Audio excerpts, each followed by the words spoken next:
रजस्वला नारी यदि गृहरे रहे मादातस्य पिताश्चैव ज्येष्ठ भ्राता तथैव च त्रयस्ते नरके जानति दुष्टा कन्या रजस्वला। ज्येष्ठ भ्राता पिता एवं माता रजस्वला नारी की देखिले से नरक गाँव में प्रकृत समय गोटे तरुणी को विवाह देवा आवश्यक। आज जिते मोर कन्या विवाह योग्य होती समस्त ऋषि वृंद को निमंत्रण कर महर्षि वाल्मीकि एवं अन्य महर्षि वृंद वैज्ञानिक न्यायाधीश मान उपस्थित हूँ मोर कन्यार विवाह किपरि करा से विषय एक सम्यक आलोचना करा।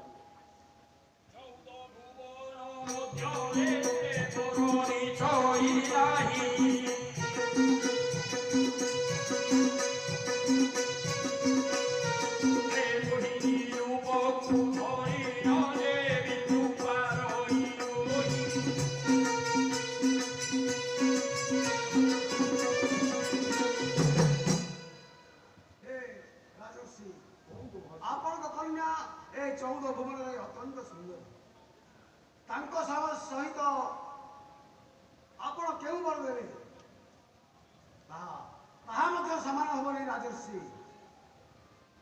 आपण गोटे स्वयंवर करंतु आउ से स्वयंवर आपण गोटे पण रखिले आपण जो शिव सरासन गृह पूजा कर शिव सरासन जी गुण देव से आपणकर कन्यार पानी ग्रहण कर।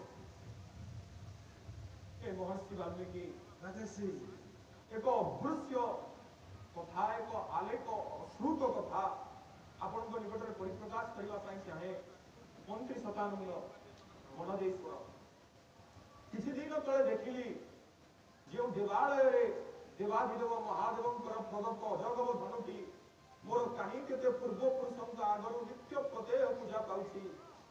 एक दिने मोर नववर्षिया कन्या सीता से मंजूषा जो मंजूषा पर से शिवधनु अच्छी से मंजूषा पर उठी जाई बाम हस्तर शिवधनु को क्लेश उत्पादन कर दक्षिण हस्तर दाहिन हस्तर से स्थान को समार्जन करदेला। जो धनु को केवल स्थानांतरित करने अष्टमल शह शह मल्ल को आज पर्यंत पोषी रखी अष्टमल जो कार्य करना आज से कार्य मोर माँ सीता करे एक प्रस्ताव दिंतु जहाँकि मो कन्यार विवाह ग्रहण योग्य एवं सादर ग्रहण कर। ठीक अच्छे राजर्षि आपण कन्या धनु देखी आपण जेकोसी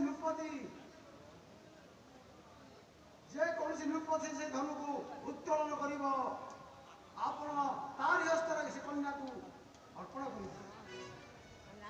राजर्षि कौन को शतानंदी मोर कर्तव्य ग्रहण करवा से धनुर हार मिथिला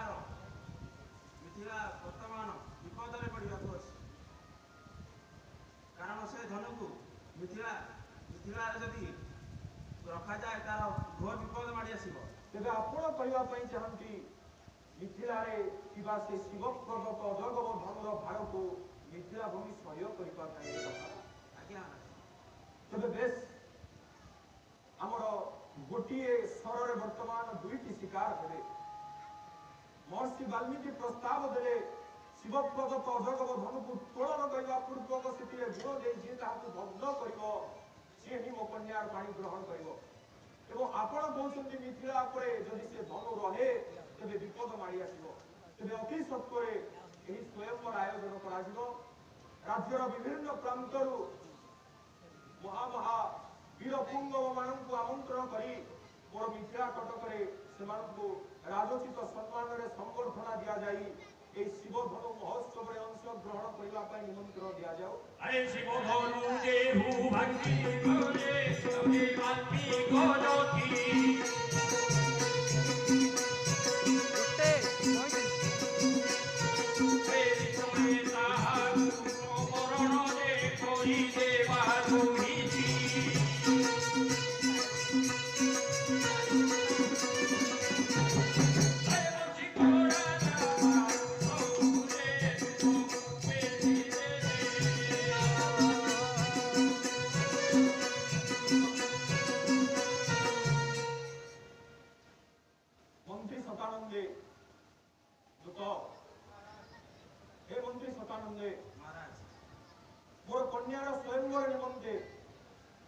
आर्यवर्तर विभिन्न प्रांतरू चुड़ंग मगध अंग बंग चेदी मत्स्य कुरु मालव अवंती इत्यादि समस्त प्रांतरू वरेण्य वीर पुंगव मानू निमंत्रण करने भिन्न भिन्न चिटा प्रस्तुत करा रथरे बसी सब स्थान को सब राज्य को आप भ्रमण करेंगे मैत्रीर सुरक्षा प्रदान करने मैत्रीतार हाथ बढ़ावा पूर्वक समस्त वीरपुंगव मानू निमंत्रण कर मिथिला आगर भविष्य जो एकविंश दिनात्मक शिवधनु महोत्सव आयोजित होगाकू जाउछि सेति प्रति दृष्टि देवा पूर्वक समस्त वरेण्य वीरपुंगव मानू आपण मिथिला को आमंत्रण कर आसिबे दूत सुमंत्री सदानंदन सहित प्रत्येक राज्य को प्रेसर भ्रमण करने हो जिते शीघ्र संभव ये कार्य त्वरान्वित होगा आवश्यक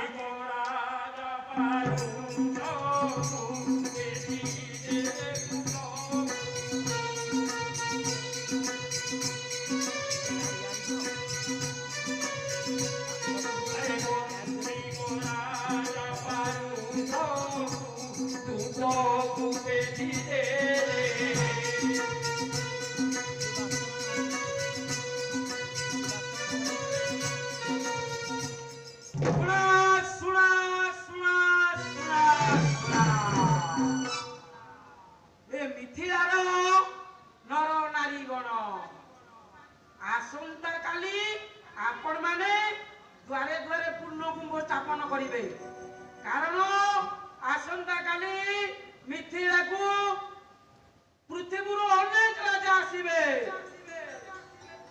धनु भग्न हेब सीता बाहाघर हेब समस्ते सकालू सकालू आपण मान साई घाट सब परिष्कार करी द्वारे द्वारे पूर्ण कुंभ बसैबे चूड़ा खाइबे उपवास करिबे सुना सुना सुना पंची को राजा पारू प्रभु तो कुबेसी दे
मास नुहे वर्ष नुहे दीर्घ 12 वर्ष अनावृष्टि होपद राजा ये भूल कर चंपावती नगर में दीर्घ 12 वर्ष अनावृष्टि होती जल बिहुने समस्त चित्कार करते वन बनानी पुष्करिणी समस्त प्रजागण समस्त चित्कार कर राजा हमको जल दियो जल दियो जल दियो राजा को चंपावती नगर नवपद राजा को सभा दे मन करछे कृष्णसार मृग को प्राण धन करी आज जलजीर्ण अवस्था मत लगुचे ये अन्याय करछे वो महाराज विपद मत कि रक्षा कर କିଏ ରକ୍ଷା କରିବ ମତେ? ଏ ମହାରାଜ ଦୂତ ଆପଣ ଟିକେ ଆପଣଙ୍କ ପୂର୍ବ କଥାକୁ ଟିକେ ମନେ ପକାନ୍ତୁ ମହାରାଜ। ଆପଣଙ୍କୁ ଦିନେ ଜଣେ ବ୍ରହ୍ମର୍ଷି କହିଥିଲେ ଯେ ଋଷ୍ୟଶୃଙ୍ଗକୁ ଯଦି ଆପଣଙ୍କ ରାଜ୍ୟକୁ ଆଣନ୍ତି ତେବେ ବର୍ଷା ସୁନିଶ୍ଚିତ ହେବ। ମହାତ କିନ୍ତୁ ଋଷ୍ୟଶୃଙ୍ଗ ଏ ଚମ୍ପାବତୀ ନଗରକୁ ଆସିବ କିଭଳି ଆସିବ? କାଲି ଉପାୟ ବତାଇ ଦିଅ। ମହାତ୍ମା ଋଷ୍ୟଶୃଙ୍ଗ ଯଦି ଚମ୍ପାବତୀ ନଗରରେ ପ୍ରବେଶ କରିବ ତାର ବୃଷ୍ଟି ହେବ, ଜଳ ପାଇବେ ସମସ୍ତେ। କୁହ ଯାହାର ପ୍ରয়োଜନ ଦରକାର ସମୟ ରାଜା ଯୋଗାଇ ଦେବ। ଆଜ୍ଞା ମୁଁ ଗୋଟେ ବିଚାର ଉପାୟ କଥା କହିବି ଆଜ୍ଞା। କୁହ ଆଜ୍ଞା ଆମେ ଆଜ୍ଞା ପଞ୍ଚରତ୍ନ ଥାଳି ଆମ ରାଜ୍ୟରେ ବୁଲେଇଦବା। ପଞ୍ଚରତ୍ନ ଥାଳି ଆମ ନଗରରେ ବୁଲିବ। ଯିଏ ଋଷ୍ୟଶୃଙ୍ଗ ମୁନି ଆଣିକି ଦେବ ଆମ ରାଜ୍ୟକୁ ଆପଣଙ୍କ ପାଖକୁ ସିଏ ପଞ୍ଚରତ୍ନ ନେବ। ଦୂତ ଆଜ୍ଞା ତମେ ଠିକ ଅଛ, ତମେ ଯାଅ ଏ ଚମ୍ପାବତୀ ନଗରର ସମସ୍ତ ନଗରରେ ଏ ପଞ୍ଚରତ୍ନ ଥାଇ ବୁଲାଇବ। ଆଉ ଯେ ମହାନ ବ୍ୟକ୍ତି ଏ ପଞ୍ଚରତ୍ନ ଥାଇ ନେଇ ସେ ମହାତ୍ମା ଋଷ୍ୟଶୃଙ୍ଗ ଏ ଚମ୍ପାବତୀ ନଗର ପ୍ରବେଶ କରିବ, ମୁଁ ସମାଜ କରି କହୁଛି ହେମପଦ ରାଜା ଏ ରାଜ୍ୟର ଅଧିକ ପ୍ରଦାନ କରିବ, ସ୍ୱହସ୍ତରେ ଅଧିକ ପ୍ରଦାନ କରିବ। ଯାଅ। ନିଜର ପଞ୍ଚରତ୍ନ ଥାଳି ବୁଲାଇବେ, ନିଜର ପଞ୍ଚରତ୍ନ ଥାଳି ବୁଲାଇଲା ଋଷ୍ୟଶୃଙ୍ଗকে ଆଣିବାକୁ ଯେ କହିଲା।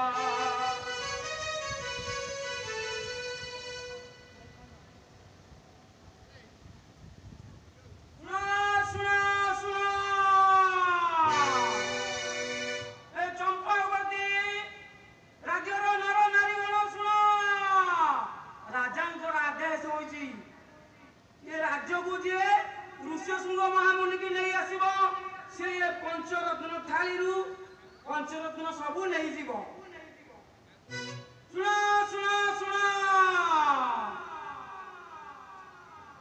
ଝରତା ଗ୍ରାମରେ ବିଦ୍ୟା ପଞ୍ଚରତ୍ନ ନେଲା ଋଷ୍ୟଶୃଙ୍ଗ ଆଣିକି ବୋଇଲା।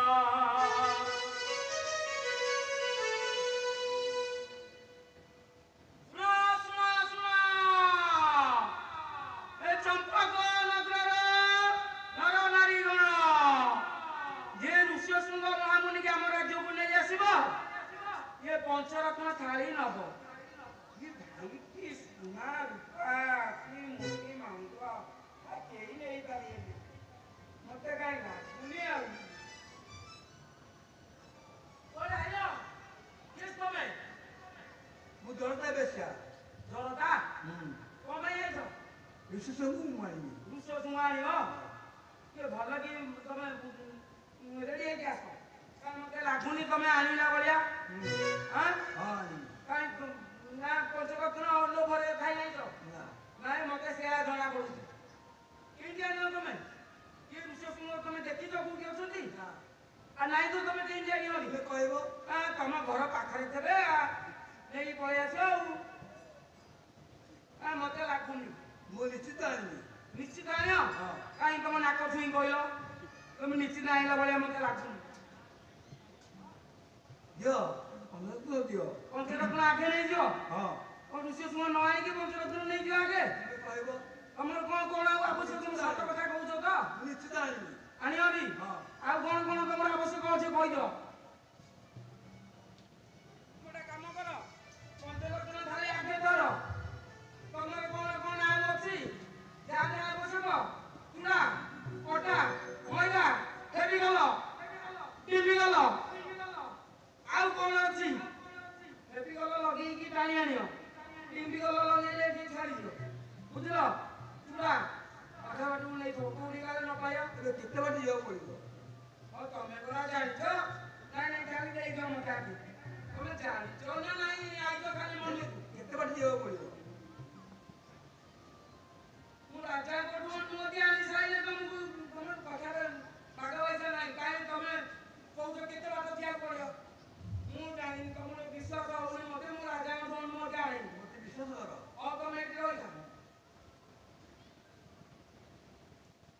महाराज ତ आज्ञा जड़े जगता नाम बेश्या सी आज्ञा आश्चर्य आज्ञा सी कहते महामुनि की नहीं आसवे ऋषि सिंह को ଆଣିବେ ଖୁସିର କଥା ଏଟା ଆଶ୍ଚର୍ଯ୍ୟର କଥା ଆନନ୍ଦିତ କଥା ଆରେ, ତମେ ସତ କହୁଛ आज्ञा मु ଆପଣଙ୍କୁ आपण ବେଶ୍ୟା ସେ ମହାତ୍ମା ଋଷିସିଂହକୁ ଏ ଚମ୍ପାବତୀ ନଗରକୁ ନେଇ ଆସିବ ଆସ ପଣ୍ଡିକଟକୁ ନେଇ ଆସ ଆରେ ମୁଁ କଥା ଦଉଛି ମୁଁ ପ୍ରତିଜ୍ଞା କରୁଛି ଯଦି ସେ ଋଷିସିଂହକୁ ମୋ ନିକଟକୁ ନେଇ ଆସିବେ ମୁଁ ମୋ ରାଜ୍ୟର ଅର୍ଦ୍ଧେକ ପ୍ରଦାନ କରିବି ଏ 15 ଦିନ ଛାଡ଼ିଦେବାର କିଛି କାମ ନାହିଁ ମୋ ପାଇଁ କିଛି ସମ୍ମାନ ଦରକାର ସବୁ ଯୋଗେଇ ଦେବୁ ଆମେ ରାଜାଙ୍କର ଆଦେଶ ହୋଇଛି ତମେ ଆସ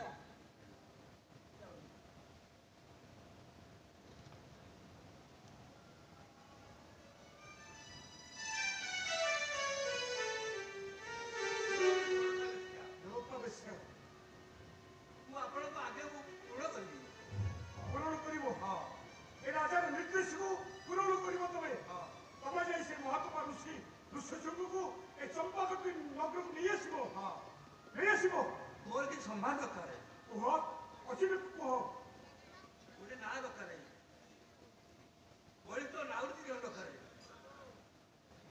ଆଉ କିଛି ଫଳମୂଳ ଦରକାର କ୍ଷୀର ଚିନି ସର ସବୁ ଦରକାର ଦୂତ महाराज ଶୁଣିପାରୁଛ आज्ञा समस्त प्रकार सामग्री आज्ञा अरुआ चाउल धूप बरकोली पत्र पिबी कल डिम्बी कल छुरी कटुरी छुंची इत्यादि आज्ञा नौकारे सब सजाई रखाई चूड़ा गुड़ अटा सुजी गहम आज्ञा से जहाँ कह सब सजाई रखी दी ପ୍ରସ୍ତୁତ କରିକି ଦିଅ ଯାହା ଲାଗୁଛି ଦିଅ ଶୁଣ ତମେ ଯଦି ଋଷିସିଂହକୁ ଏ ନିକଟକୁ ନେଇ ଆସିବ ଏ ଡକ୍ଟରକୁ ଏ ରାଜାର ମୋ ପାଦ ଆଜି ପ୍ରତିଜ୍ଞା କରୁଛି ତମକୁ ଏ ରାଜ୍ୟର ଅର୍ଦ୍ଧେକ ମୁଁ ପ୍ରଦାନ କରିବି ଯାଅ ନିଃସନ୍ଦେହରେ ଯାଇଲ ଋଷିସିଂହକୁ ମୋ ନିକଟକୁ ନେଇ ଆସ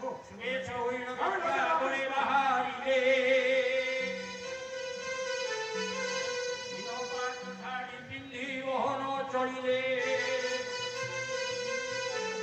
অনেক সম্মান ঘেনি সঙ্গে বেশ্যা গণ নৌকারে প্রবেশ হইলে তক্ষণ রাজাজ্ঞারে কৈকতে বাহার হইলে হই নাবরে বসিলে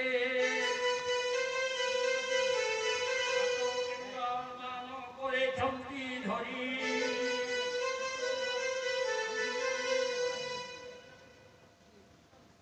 ଏ ନାଉରିଆ ଜଲ୍ଦି ଟିକେ ନା ଆମେ ବିଘାଟକୁ ପଡ଼ିଯିବୁ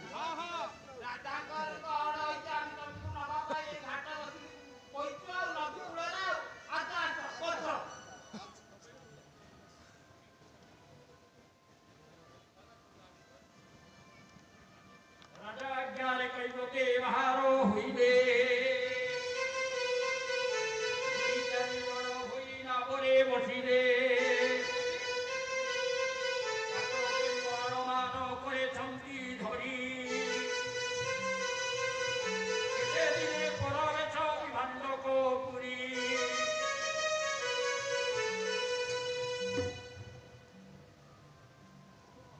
ନାବିକ ଭାଇ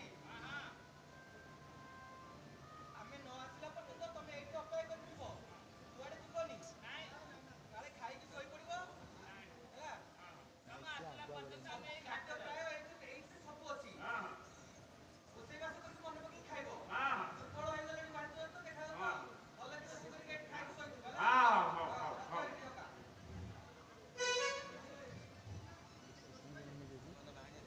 নাম ফোটাইল নারী গণে চালি গণে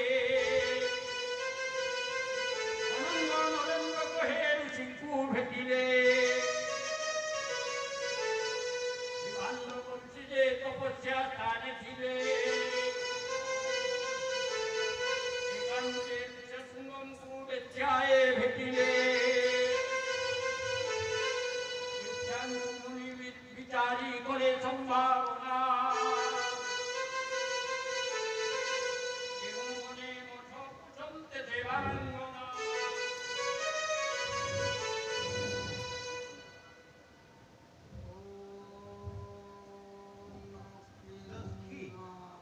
ଜାଣିଛ ଏ ଋଷି ହଉଛନ୍ତି ମହା ତପସ୍ୱୀ। ହଁ କେମିତି ଆମେ ୟାକୁ ମନେଇକି ଆଣିବା କହିଲ? ହଁ ସବୁ ଜାଣିଛ? ସତ କହୁଛ ତ? ଆମ ସାଙ୍ଗରେ ସେ ଯିବେ। ଯେମିତି ତାକୁ ଆମେ ନେଇକି ଯିବା। ରାଜା ନହେଲେ ଆମେ ବେକ କାଟିଦେବେ। ହଁ ତମେ ଏଠି ଅପେକ୍ଷା କର, ମୁଁ ଯାଉଛି।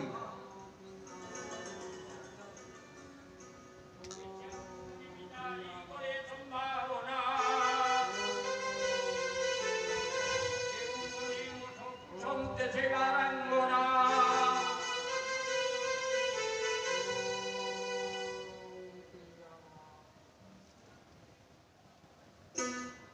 ହେ ମହାମୁନି, ମୋର ଏଠି ପ୍ରଣାମ ଗ୍ରହଣ କରନ୍ତୁ।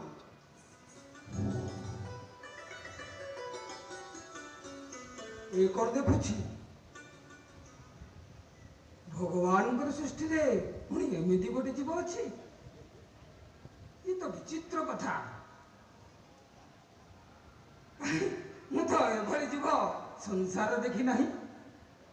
ଆଶ୍ଚର୍ଯ୍ୟ, କୁଆଡେ କୁଆଡେ ତମେ ଆସିଛ? ଆମେ ଆପଣଙ୍କ ପାଖକୁ ଆସିଛୁ। ମୋ ପାଖକୁ ଆସିଛ? ହଁ। କାହିଁକି? କଣ କାର୍ଯ୍ୟ ଅଛି ମୋ ପାଖରେ? ମୋର ମଠ ତ ଏ ବନରେ, ଆଉ ଆପଣ ମାନଙ୍କର ମଠ କେଉଁ ଜାଗାରେ? ଅଛି ଅଛି, କୋଉଠି ଅଛି? ଆମର ମଠ ଅଛି। ମଠ ଅଛି? ଆଚ୍ଛା, ପ୍ରେମ କଟାକ୍ଷକୁ ଢାଳି ହଟିଣ ରସିକା କହନ୍ତି ଗେଲାଇ ହୋଇ ଫୁଲାଇ ନାସିକା ତୁମ୍ଭର ସ୍ଥାନ ବନ ଆମ୍ଭ ସ୍ଥାନ ବଦି ଅନିତା ଆମ୍ଭେ ଅଟୁ ବନୌକା ତୁମ୍ଭେ ମୁନି ଆଚ୍ଛା, ତୁମର ସ୍ଥାନ କେଉଁଠାରେ କହିଲ? ତୁମର ଆମର ସମ୍ପ୍ରଦାୟ ଏଇ। ଏକ ସମ୍ପ୍ରଦାୟ? ହଁ ଆଚ୍ଛା, ତମର ହଉଛି ବନରେ ଆଶ୍ରମ, ହଁ, ଆଉ ଆମର ହଉଛି ବନିରେ ଆଶ୍ରମ। ବନିର ଆଶ୍ରମ? ହଁ। ସିଏ ପୁଣି କେଉଁଠି ସେ ଜାଗାଟା ମୋ ବନି? ହଁ, ତମେ ହଉଛ ବନ ନୌକା, ହଁ, ଆଉ ମୁଁ ହଉଛି ବନିତା। ବନିତା? ହଁ। ବଢିଆ, ଅତି ଉତ୍ତମ, ବଢିଆ। ରାମ ଜପ ତୁମ୍ଭେ ଆମ୍ଭେ ଜପୁ କାମ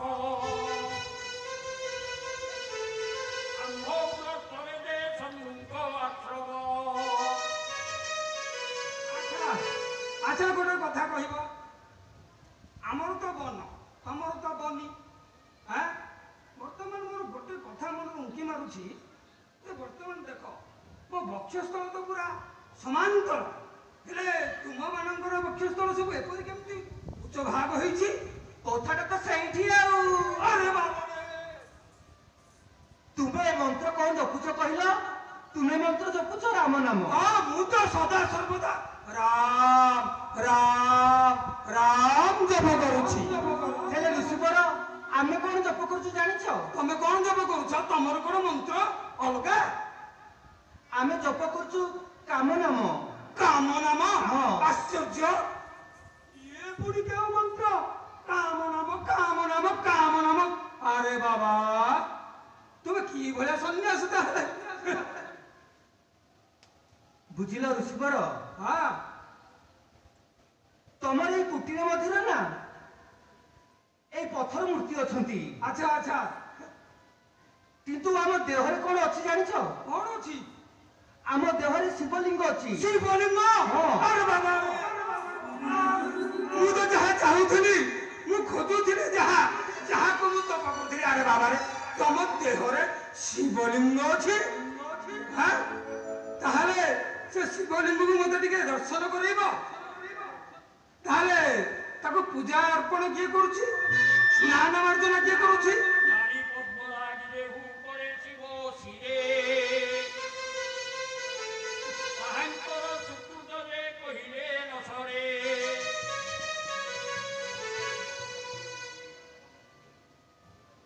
ବୁଝିଲ ଋଷିବର,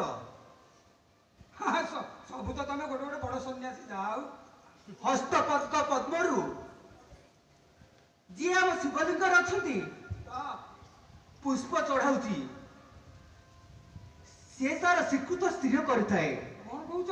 ହଁ ତାହେଲେ ଠିକ ଅଛି, ମତେ ଟିକେ ଦର୍ଶନ କର, ମୁଁ ଟିକେ ଫୁଲ ପାଣି ଟିକେ ପ୍ରଭୁଙ୍କୁ ଅର୍ପଣ କରିବି। ଧୈର୍ଯ୍ୟ ଧର, ଆମେ ନିଶ୍ଚିତ ତମକୁ ଦେଖେଇବୁ। ଆସ, ଆମ ପାଖକୁ ତୁମେ ଆସିବାକୁ ପଡିବ। ଧୈର୍ଯ୍ୟ ଆଉ ଅଛି ମୋର?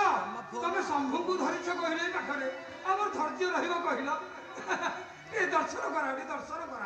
ଅସାନନ୍ତର କରି କୁଟକୁ ଶଙ୍କର ଆବିର ଉଚ୍ଚ ଶୃଙ୍ଗ ଯୋଡ଼ିଲେ ରେଲି କର ହର ମହାଦେବ। ବାବା ବାବା ଏତେ ଦିନରେ ଦର୍ଶନ ଦେଇଛନ୍ତି ବାବା, ଅତି ଉତ୍ତମ ବାବା। ବାବା ମୁଁ ସାଫଲ୍ୟ ମଣ୍ଡିତ ହେଇଗଲି ବାବା। ଶମ୍ଭୁ ହର ହର ମହାଦେବ। ଶପତି ନାହିଁ ରହୁ ଖୁସିରେ ମୁନିବର କାଲି ଦେଖିବ ଅଛି ସେ ମୁକଟ ସ୍ଥାନ ବାବା ଇଏ ଆପଣଙ୍କ ଶରୀରରେ କେବଳ ଶିବ ଅଛନ୍ତି ନା ଆପଣ ମାନଙ୍କର ଶରୀରରେ ବି ଅଛନ୍ତି? ସମସ୍ତଙ୍କର ଅଛନ୍ତି? କାହିଁ କିଛି କହୁନାହାନ୍ତି ତ ବାବା ଏମାନେ? ନାଇଁ ନାଇଁ, ମୁଁ ପ୍ରଥମେ ଯାହା ପଚାରୁଛି ମୋ କଥାର ଉତ୍ତର ଦିଅ। ଆପଣଙ୍କ ଶରୀରରେ ଶିବଲିଙ୍ଗ ଅଛି, ସେମିତି ଅଛି କି? ଅଛି? ଦେଖି ଦେଖି ଦର୍ଶନ କରିବା, ସତ କି ମିଛ ଜଣା ପଡିବ। ଦେଖି ଦେଖି ଦେଖି ତମର ଦେଖି। ହର ହର ମହାଦେବ ଶମ୍ଭୁ। ବାବା ତମ ପାଖରେ ବି ଅଛନ୍ତି, ଦେଖି ଦେଖି। ହର ହର ମହାଦେବ ଶମ୍ଭୁ। ବାବା ତମ ପାଖରେ ବି ଅଛନ୍ତି, ଦେଖିକି ଦର୍ଶନ କରିବା। ବାବା ହର ହର ମହାଦେବ ଶମ୍ଭୁ। ଅତି ଉତ୍ତମ କଥା, ଆପଣ ମାନେ ତାର ସାଧନ କରିକି ଶମ୍ଭୁକୁ ପାଇଗଲେ। ତାହେଲେ ଠିକ ଅଛି, ଶମ୍ଭୁ ଆଉ ଶକ୍ତି ତ ଏକତ୍ର ହେଇ ରହିଥାନ୍ତି, ହେଲେ ଶମ୍ଭୁ ଅଛନ୍ତି, ଶକ୍ତି ନାହାନ୍ତି। ଏ ତାହେଲେ ମିଛ ଶମ୍ଭୁ, ଆପଣ ମାନେ ମତେ ମିଥ୍ୟା ବଚନ କହୁଛନ୍ତି। ମିଛ ନୁହଁ, ତାହେଲେ ସତ୍ୟ। ତାହେଲେ ଶକ୍ତି କାହିଁକି ଗୁପ୍ତ ସ୍ଥାନରେ? ସିଏ ପୁଣି ଆହୁରି ଗୁପ୍ତ। ଆରେ ବାପା ରେ ବାପା, କି ସାଧୁ ସାଧୁ। ଶପତି ନାହିଁ ରହୁ ଖୁସିରେ ମୁନିବର କାଲି ଦେଖିବ ଅଛି ସେ ମୁକଟ ସ୍ଥାନର ସେ ଗୁପ୍ତ ସ୍ଥାନଟା କୋଉଠି କହିଲ? କୋଉଠି ଅଛି? ହଁ ବାବା, ଆମକୁ ଧୈର୍ଯ୍ୟ ଧରିବାକୁ ପଡିବ। ଧୈର୍ଯ୍ୟ। ସାଙ୍ଗେ ସାଙ୍ଗେ ଦେଖିଦବ। ନାଇଁ ନାଇଁ ନାଇଁ ନାଇଁ, ଶୁଣ, ମତେ ଶମ୍ଭୁ ଦର୍ଶନ କରେଇଲା ମାନେ ଶକ୍ତି ଦର୍ଶନ ଟିକେ କରା। ଆସନ୍ତା କାଲି ଏକାନ୍ତ ସମୟରେ ଆମେ ତୁମକୁ ଶକ୍ତି ଦର୍ଶନ କରିବୁ। କି କଥା? ଆସନ୍ତା କାଲି ପୁଣି ଏକାନ୍ତ ସମୟରେ? ଠିକ ଅଛି। ଆମ ଦେଶର ବିଭୂତି ବୋଲି ନ ସେ ବାଣୀ ଆମ ବହିଲି କର୍ପୂର ଧୂଳି ଦେଲେ ବୋଳି ଇଏ ହଉଛି ଆମ ଦେଶର କାମ କହିଲି। କି କଥା? ତମ ଦେଶର ବିଭୂତି ବି ଧରିକି ଆଇଛ? ତାହେଲେ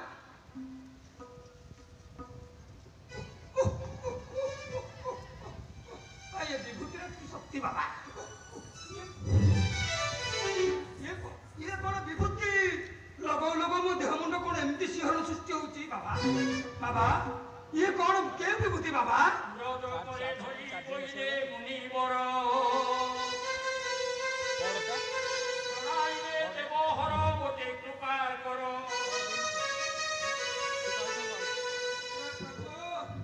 ହର ହର ମହାଦେବ। ପ୍ରଭୁ ମୁଁ ଏବେ ନିକଟ ଯୋଡ଼ି କରି କହୁଛି, ଆପଣ ମତେ ଟିକେ କୃପା କରନ୍ତୁ। ପ୍ରଭୁ ମତେ ଟିକେ କୃପା କରନ୍ତୁ। ପୁରୁଷ ଶୃଙ୍ଗ ମୁଖେ ରହୁ ଦେଲେ କୋ ଚୁମ୍ବନ আকর্ষণ করা কি মোহন মদন বাবা বাবা কি আনন্দ! আরে বাবা ইয়ে কোন ହେଉଛି ବାବା? ବିଭୂତି ବିଭୂତି ପରେ ପୁଣି କି ଆକର୍ଷଣ! ରେ ବାବା କି ସାଧନ ତମର!